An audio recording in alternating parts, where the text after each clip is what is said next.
আমার যতদূর মনে হয়, আমি যতটুকু ভিডিও দেখতে পেয়েছি, কারো হাতে ন্যাশনাল ফ্ল্যাগ, তারা হচ্ছে বিজেপি।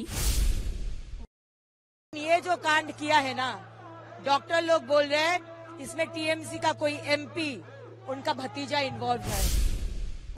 যে ক্ষতি হয়েছে কালকে আরজি করে, যারা এই তাণ্ডব করেছে, তারা কিন্তু ছাত্র আন্দোলনের সাথে, এই আরজি করে ছাত্র আন্দোলনের সাথে যুক্ত নয়, তারা আউটসাইডার।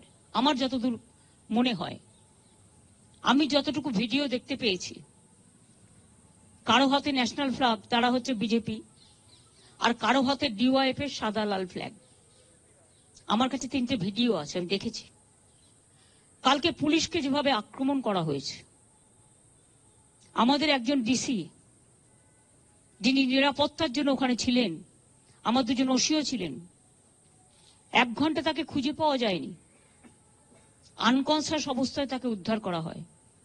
তখন তার মাথা ফেটে মানে চুরচুর করে রক্ত পড়ছে। তাকে আমি সঙ্গে সঙ্গে রাত 3টে আমি পুলিশকে বলি ওকে অ্যাপেলেতে নিয়ে যাওয়ার জন্য, কারণ ব্রেন স্ক্যান ট্যান করতে হবে।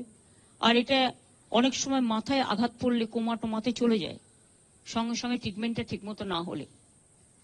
তাছাড়াও অনেকেই মার খেয়েছে পুলিশের, কিন্তু আমি একটা সাধুবাদ তাদের দেবো, তারা ধৈর্য হারাননি। এত তাণ্ডব দেখেও তারা সহ্যের সীমা হারায়নি। তারা শান্তির জন্য কাউকে আঘাত করেনি, এটা ভালো।